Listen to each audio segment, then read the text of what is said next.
Halo semuanya, sekarang saya akan menceritakan sebuah cerita horor dari akun Twitter Restu Wira Atmaja dengan judul Ngunduh Jiwo. Keduanya pun berjalan menuju ke arah gudang tempat penyimpanan barang-barang bekas miliknya. Tak disangka semakin mereka berdua mendekati ruangan tersebut, hawa merinding serta suara tangisan semakin membesar, hingga membuat langkah mereka berdua sedikit gugup.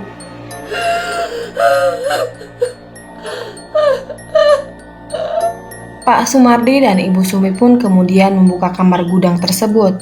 Dengan keadaan tangan yang sedikit gemetar, mereka berdua pun terkejut saat melihat penampakan sosok wanita yang sudah berbalutkan kain kafan lusuh sedang terduduk.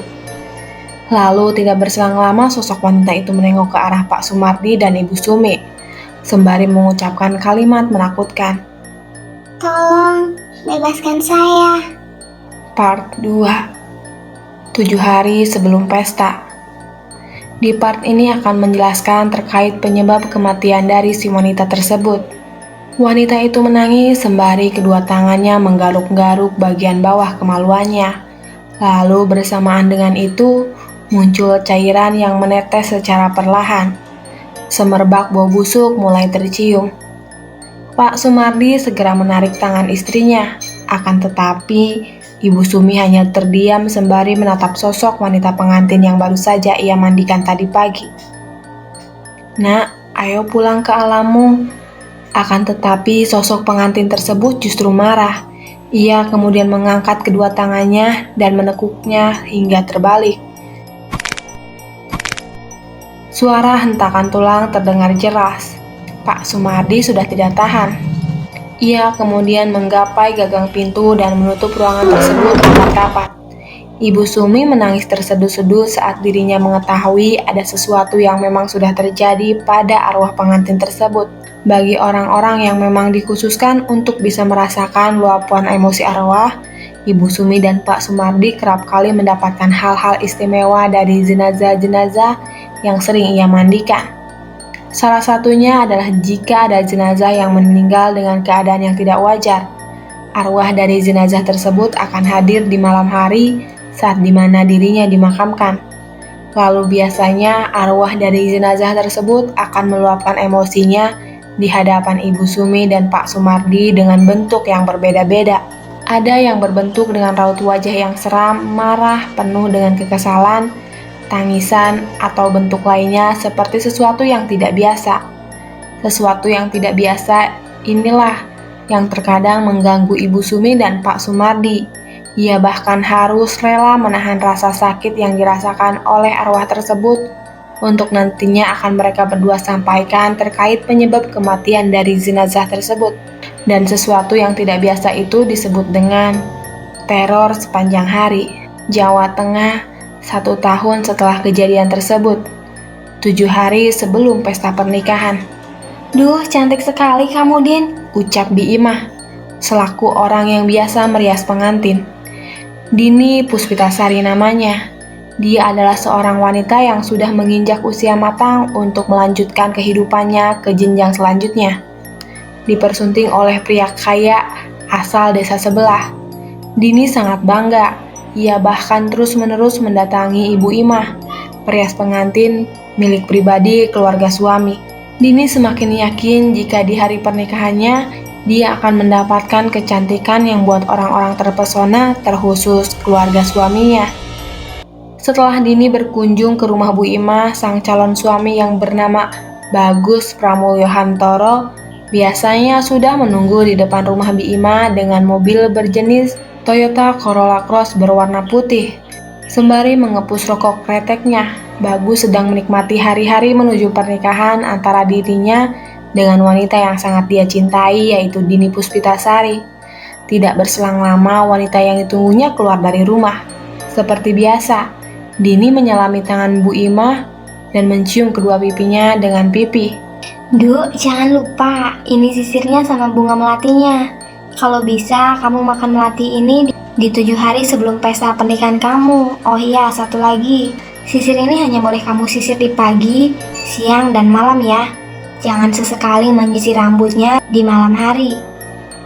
Loh, Bi, emangnya kenapa? Tanya Dini. Ketika mereka berdua sedang asik-asikan berbincang terkait hal-hal aneh yang tidak boleh dilakukan di malam hari, tiba-tiba seseorang wanita muda dengan umur sudah memasuki kepala dua langsung mengagetkan Bi Imah dan juga Dini. Nanti demit manten datang. Ucap Cici, anak tunggal dari Bi Imah yang kadang sering membantu Bi Imah untuk merias pengantin. Dini dan Bi Imah langsung terkejut saat dikagetkan oleh Cici. Namun tidak berselang lama mereka berdua tertawa kembali. Mereka semua seperti layaknya saudara dan memiliki ikatan keluarga yang kuat. Maklum, Dini terlahir bukan dari orang yang mampu. Ayah dan ibunya hanya seorang petani yang ada di desanya. Dan saat pernikahan akan dimulai, ayah dan ibunya terpaksa harus melakukan apapun karena yang nantinya menjadi calon mertua dari Dini adalah seorang bos besar di desa sebelah. Setelah mereka bertiga berbincang-bincang, Dini pun izin pamit karena Mas Bagus sudah menunggunya di hadapan rumah Bu Imah. Bi, Cici, Dini pulang dulu ya. Ucap Dini dengan menundukkan kepalanya. Bi Imah dan Cici pun mengizinkan Dini untuk pulang. Keduanya tampak tidak sreg dengan sikap Mas Agus yang tidak mau masuk setiap Dini berada di rumah Bi Imah. Setelah berpamitan pulang, Cici segera menghampiri Bagus. Mereka berdua saling berpeluk dan meluapkan rasa rindu dan kangennya. Sudah sayang? Tanya Bagus. Sudah mas, aku boleh ngomong sesuatu nggak mas? Tanya pada Mas Bagus. Boleh dong sayang. Tapi di dalam mobil aja deh. Nanti ketahuan Bi Imah sama Cici kalau ngomonginnya di sini. Senyum Dini sembari mengarahkan pandangannya ke arah Bi Imah dan Cici. Bi Imah dan Cici yang tahu saat keduanya sedang menjadi topik pembahasan hanya bisa tersenyum sambil tertawa ringan. Dini pun melambaikan kedua tangannya sebelum dirinya masuk ke mobil Toyota Corolla Cross milik suaminya. Mesin mobil pun dinyalakan. Bunyi suaranya yang menggelegar ditambah dengan elegannya mobil tersebut membuat Bi Imah dan juga Cici sangat terpesona dengan anak tunggal dari bosnya tersebut. Bi Imah yang memang sudah bekerja sama dengan kedua orang tua Bagus sangat menyadari jika Bagus adalah salah satu anak yang paling beruntung di dunia. Sejak kecil keinginan Bagus selalu dituruti oleh kedua orang tuanya, bahkan untuk hal-hal yang tidak mampu dibelinya untuk anak semata wayangnya yaitu Cici. Kedua orang tua Bagus mampu menyulapnya bagaikan debu yang bertebaran di udara. Dan Bagus itu anak yang sangat beruntung ya, Ndok. Ucap Bi Imah kepada anaknya Cici. Iya bu, aku jadi sangat iri dengan Dini. Dia kok bisa ya dapetin Mas Bagus? Sudah ganteng, tajir, wangi, kaya raya, dan jadi anak tunggal dari bos besar di desanya. Apalagi yang kurang ya? Senyum Cici. Mobil pun kemudian berjalan pelan meninggalkan rumah Bi Imah. Mereka berdua melanjutkan perjalanannya untuk mengisi hari-hari sebelum pesta pernikahan dimulai. Di dalam mobil, Dini masih terdiam. Tampaknya moodnya langsung berubah seketika tak kala dirinya meninggalkan rumah Bi Imah. Seperti ada sesuatu yang mengganjal di hatinya. Dini hanya terdiam sembari menatap ke arah jendela mobilnya. Sayang, kok diem saja? Katanya mau ngobrol. Tanya Bagus sembari menyetir mobil kesayangannya dengan tenang. Aku mau tanya sesuatu mas. Ini tentang Bi Imah dan Cici. Ucap Dini. Boleh sayang, silahkan tanya. Kamu mau nanya apa sama mereka? Kan mereka juga udah berada di bagian keluargaku juga. Sok bilang, kamu mau nanya apa? Tidak seperti biasanya, Bagus sangat cerewet. Hal ini ia lakukan agar tidak membuat calon istrinya bersedih dan stres terkait hal-hal kecil yang mengganjalnya di dalam hati. Bagus tidak mau jika nantinya saat keduanya sudah berumah tangga, hal-hal seperti ini tidak bisa diselesaikan dan malah membuat bukit-bukit masalah yang semakin besar. Karena itulah, dengan kerendahan hatinya, Bagus pun berusaha untuk menyenangkan calon istrinya dengan apapun caranya. Aku mau tanya sesuatu mas. Kenapa setiap kali aku berada di rumah Bi Imah, kamu nggak pernah masuk ke dalam rumah? Kenapa kamu cuma ada di depan rumah dan berdiri di dekat mobil? Kenapa nggak lihat aku yang lagi dirias oleh Bi Imah? Bagus hanya terdiam. Dia tidak langsung menjawab pertanyaan yang baru saja dilontarkan oleh Dini saat itu juga. Kini ia hanya fokus ke depan untuk melihat jalan yang semakin ramai saat memasuki jalan raya. Mas, kok diam? Gak ada apa-apa sayang, aku cuma gak enak aja kalau ngerokok di dalam rumah Bi Imah. Jelas Bagus. Tapi kan Bi Imah juga ngerokok. Selalu saja wanita memiliki alasan untuk bisa menerima jawaban yang sesuai dengan hatinya dan diterima dengan baik oleh pikirannya. Selama hal tersebut tidak terjadi, makhluk berjenis kelamin wanita ini akan terus-menerus mencecer pasangannya dengan berbagai macam pertanyaan konyol yang seharusnya tidak ditanyakan. Itulah wanita. Oke, aku jawab. Bagus menghela napas sejenak. Sebenarnya dia tidak mau membahas hal ini. Yang ia inginkan adalah ketentraman hatinya dan juga calon istrinya. Namun karena pertanyaan tersebut selalu ditekan, maka mau nggak mau Bagus harus menjawab dengan sedetail mungkin kepada Dini. Jadi gini sayang, Ucap Bagus dengan panggilan cintanya kepada Dini. aku dari kecil udah diasuh oleh Bi Ima. Keluargaku sudah menjadikan Bi Ima sebagai perias pengantin pribadi dari salah satu usaha yang bapakku miliki. Namun di sisi lain aku merasa risih dengan anak tunggalnya yang bernama Cici. Dia kadang memberikan kepadaku perhatian yang lebih. Wajar saja memang aku adalah tuannya. Namun aku tetap tidak suka jika hal itu melebihi dari garis perhatian wanita pada umumnya. Setelah mendapatkan penjelasan detail dari Bagus, Dini baru memahami akan alasan calon suaminya ini tidak mau masuk ke dalam rumah Bi Ima. Salah satu alasannya adalah karena anak dari Bi Ima sendiri, yaitu Cici. Memang benar ketika Mas Bagus datang, orang yang pertama kali menyambutnya dengan senang hati adalah Cici. Sambutannya bahkan melebihi dari apa yang Dini kira. Baru suara mobilnya saja berdenging di telinga, Cici sudah menyiapkan wedang teh manis kesukaan Mas Bagus. Lalu dia juga kerap memberikan makanan-makanan pasar dan yang lainnya agar Mas Bagus lebih lama berada di rumah Bi Ima.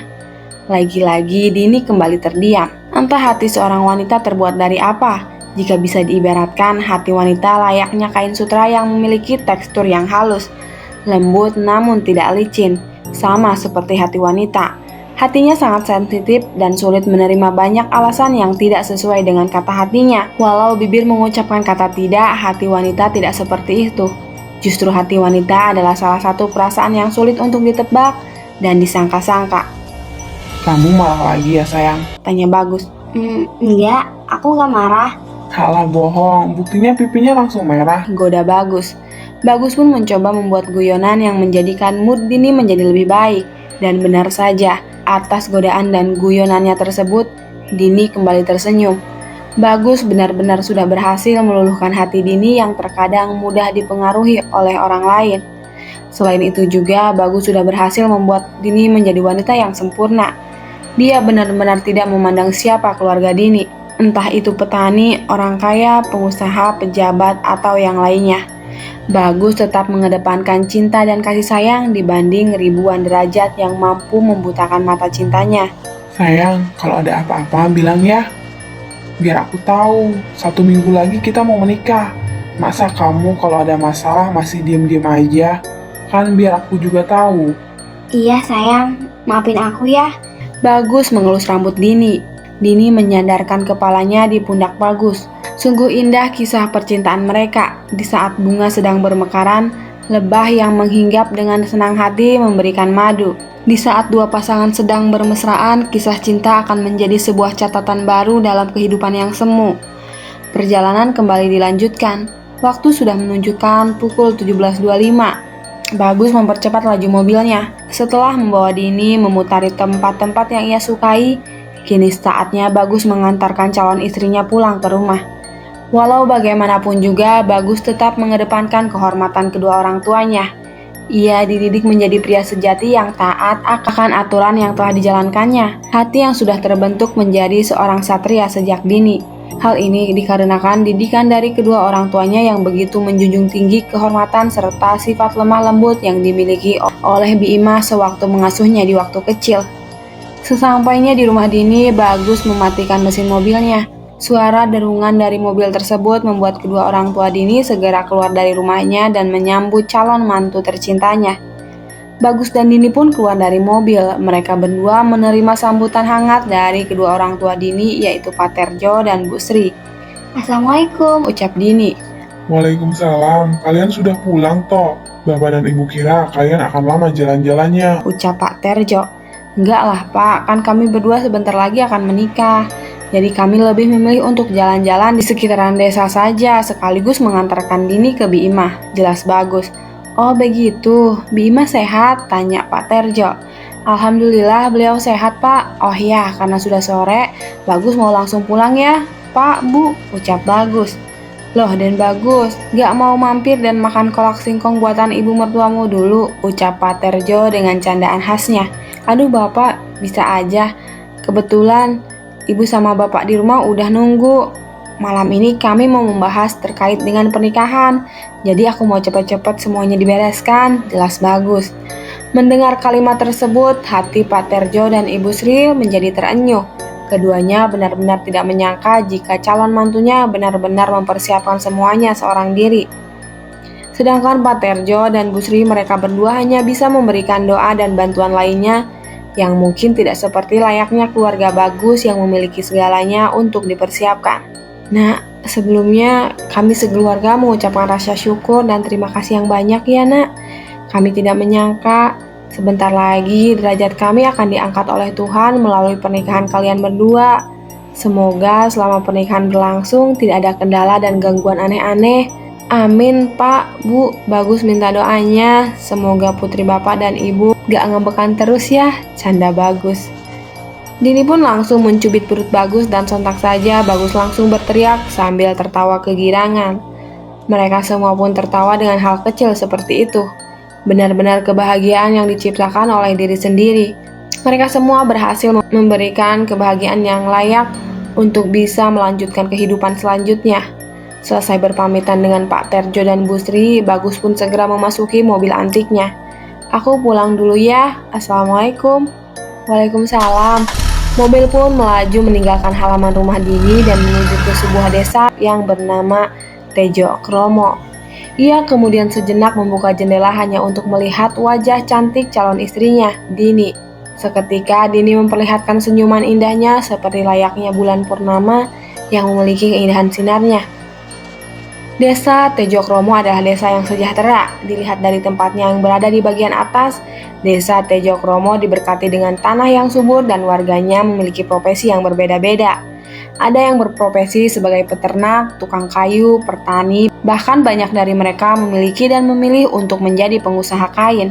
Namun di desa Tejo Kromo hampir semua orang mengenal Bagus. Orang-orang mengenalnya karena termasuk anak sematawayang dari bos kayu terbesar di desa tersebut. Kedua orang tua Bagus juga memiliki banyak pekerjaan yang salah satunya adalah sebagai pengatur pernikahan di sebuah tempat.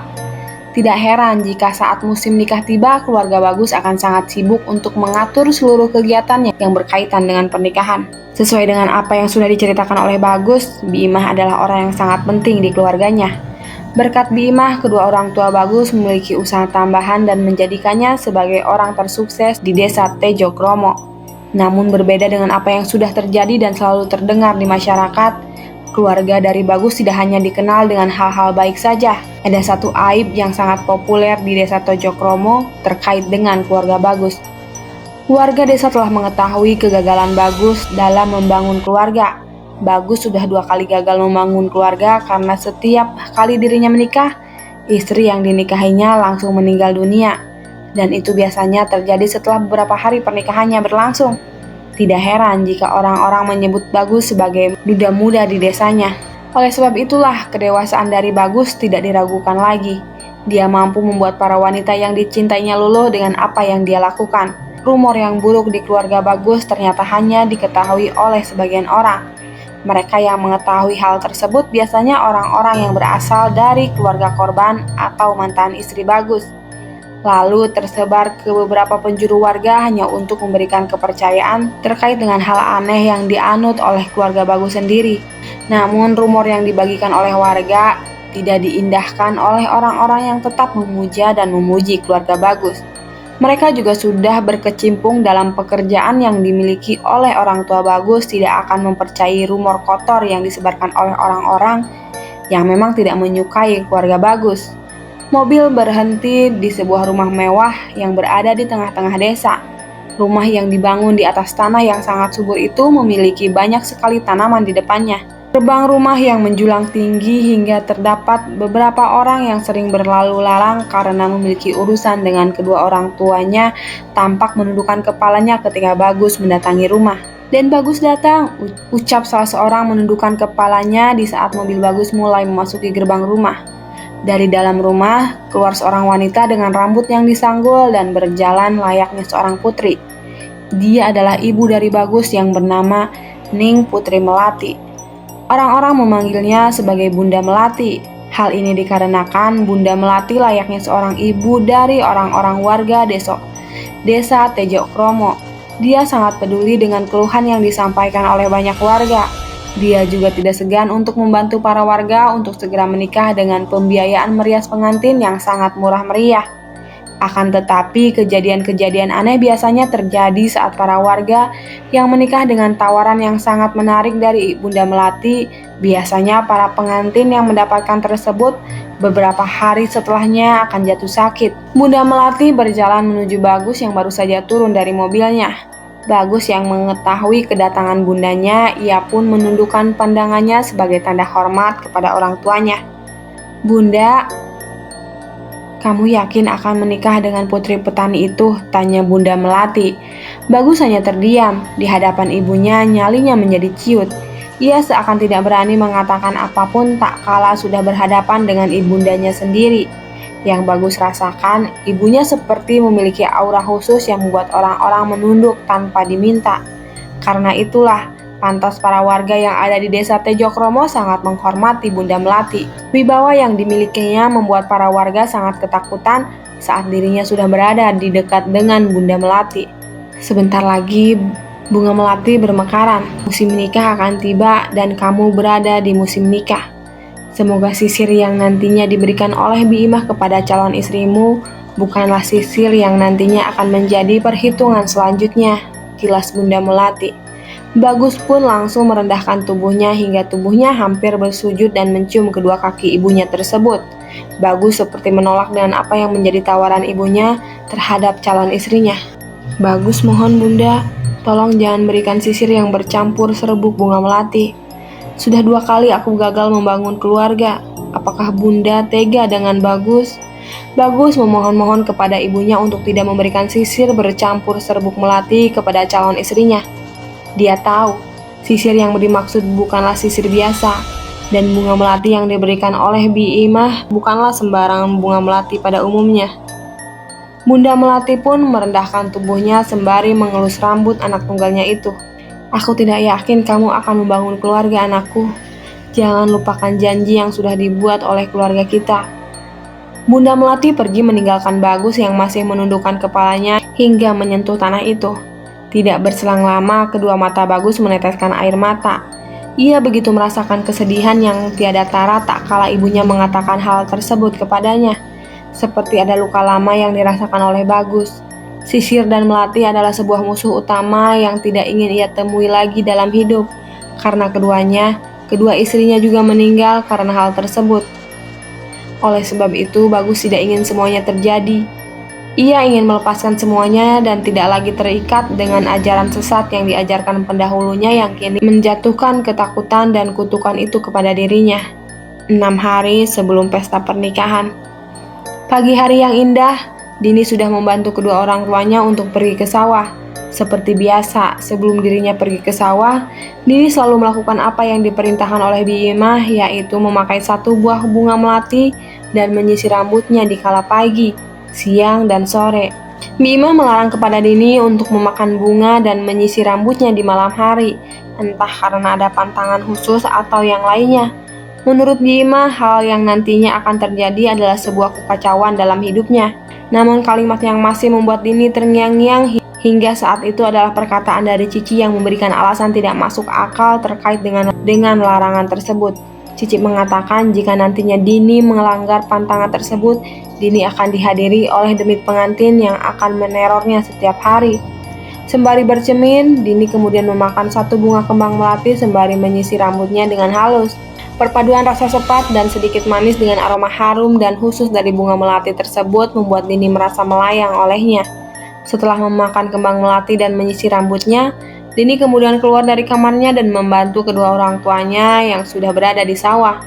Kehidupan yang sederhana membuat Dini tidak melupakan dasar-dasar yang telah ditetapkan oleh keluarganya, terutama di mana dirinya akan menikah nanti. Dini diharapkan dapat memegang semua amanah yang telah diberikan oleh keluarganya. Sementara itu, Pak Sumardi dan Bu Sumi menyadari bahwa bulan pernikahan akan jatuh sebentar lagi. Mereka berdua seperti sudah siap untuk menghadapi hal-hal sudah biasa seperti melakukan pemandian terhadap para mayit yang nantinya berguguran tepat di bulan pernikahan. Bu, sebentar lagi akan memasuki bulan pernikahan. Bulan yang penuh dengan kematian, jelas Pak Sumardi. Ibu tahu Pak, apakah ini ada kaitannya dengan rumor-rumor yang telah beredar? Pertanyaan dari Ibu Sumi cukup membuat Pak Sumardi terdiam. Mereka berdua bahkan tidak ingin turut campur terhadap rumor-rumor yang beredar di sekitaran warga terkait penyebab kematian dari para pengantin yang disebabkan oleh satu hal, yaitu tawaran yang biasa diberikan oleh Bunda Melati kepada para warganya agar cepat menikah. Desa ini benar-benar dikelilingi oleh orang-orang yang notabene memiliki kekuatan tertentu. Jika memang rumor yang beredar itu terjadi, kemungkinan besar kita harus mencari inti dari permasalahannya. Ibu Sumi masih belum melupakan jenazah yang meninggalkan saat dirinya masih dalam keadaan pengantin. Setelah dirinya dan Pak Sumardi telusuri, ternyata jenazah wanita tersebut adalah istri dari seorang anak terkenal di desa Terjo Kromo yang bernama Bagus. Dan keluarga dari wanita tersebut terus menuntut keadilan kepada keluarga Bagus, namun semuanya tampak sia-sia. Karena itulah mereka menyebarkan rumor kepada warga lainnya untuk memberikan penjelasan terkait kematian aneh yang dialami anaknya sendiri.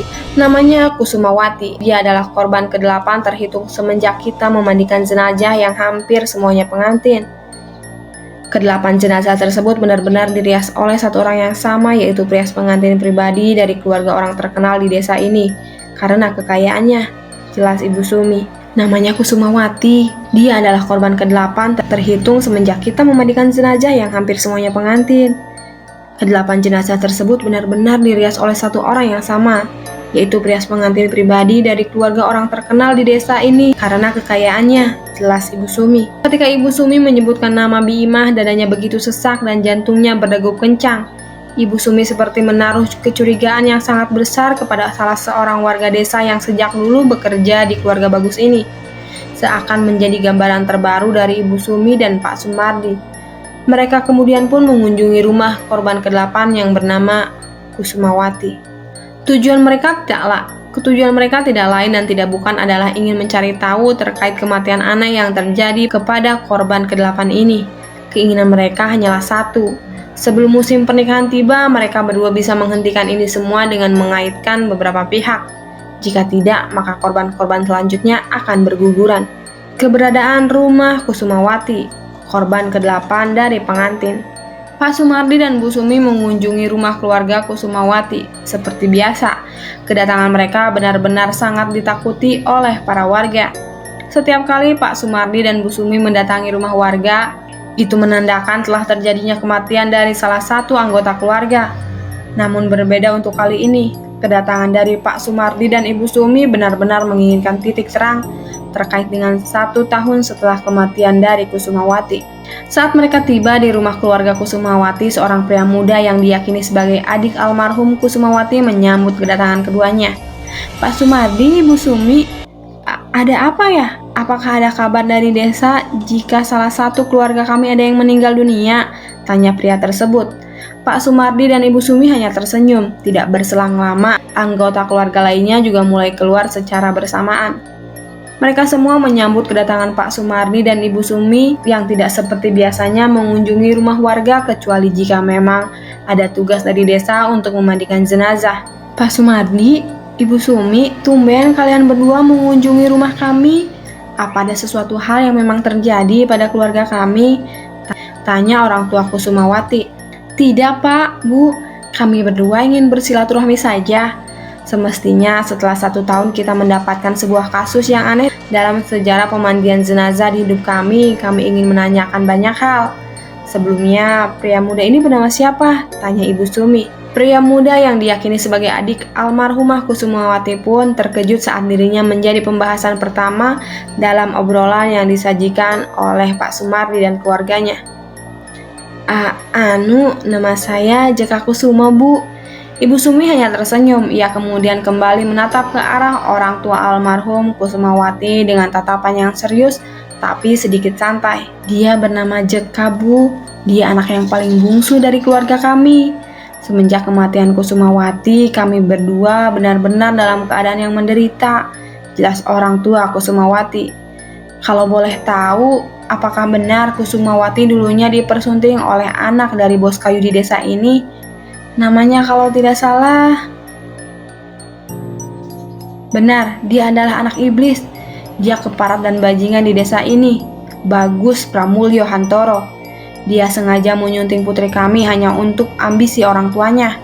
Pak Sumardi dan Ibu Sumi yang mendengar hal tersebut langsung terkejut dengan sumpah serapah yang keluar dari mulut bapak dari Ibu Kusumawati. Bahkan dia juga telah menyimpulkan bahwa kematian anaknya hanya dipergunakan untuk keperluan pribadi keluarga Bagus, ambisi orang tuanya. Pak Sumardi dan Ibu Sumi belum tahu tentang rumor dari para korban pengantin di desa Tejokromo ini. Perias dan keluarganya memiliki ingon-ingon. Sebenarnya yang dimaksud oleh bapaknya Kusumawati adalah peliharaan yang tidak tampak. Biasanya orang-orang yang memiliki peliharaan harus siap juga untuk memberikan makan yang bertujuan sebagai salah satu syarat agar peliharanya tersebut tetap terkait dan terkekang dengan kehendak yang diinginkan tuannya. Sebelum Kusumawati dipersunting, 7 hari sebelumnya dia selalu disuruh oleh orang tua Bagus ini untuk mengunjungi ke rumah salah satu perias pengantin pribadinya. Lalu Wati diberikan satu kresek hitam berisi kembang melati dan sisir khusus yang hanya boleh digunakan olehnya. Kembang melati dan sisir. Benar, ada yang aneh saat itu. Wati hanya boleh memakannya di kala waktu pagi, siang, dan sore, dan tidak boleh memakannya atau menyisir rambut di malam hari. Katanya jika nanti melanggar pantangan tersebut, maka demit manten akan mendatanginya. Dek, Ibu Sumi mengingat sesuatu. Dirinya dan Pak Sumardi saling menatap satu sama lain. Sepertinya keduanya mengetahui bentuk dari demit pengantin yang dimaksud oleh bapaknya Wati ini. Di hari ke-6, saat dimana Wati ingin sholat, dirinya mengaku melihat kejadian aneh di kamar mandi tak kala ingin mengambil air wudhu. Wati mendapati banyak kembang melati yang berjatuhan di lantai. Lalu dia juga menemukan sisir yang sama di kamar mandi. Akan tetapi, tiba saat dimana dirinya mengambil satu persatu kembang melati yang berada di lantai, tiba-tiba Pak Sumardi dan Ibu Sumi sangat serius mendengarkan cerita sebelum kematian Kusumawati dan penyebab tubuhnya menjadi menekuk seperti orang sedang kedinginan. Demit manten itu menghampiri Wati hingga merasuki dan bersemayam di tubuhnya selama pernikahan tiba. Jadi, saat pernikahan tiba, yang dinikahinya bukan si Wati, melainkan, tanya Ibu Sumi dengan penuh penasaran, ingon-ingon yang dimiliki perias pengantin tersebut, dan ternyata semuanya atas suruhan dari keluarga Bagus.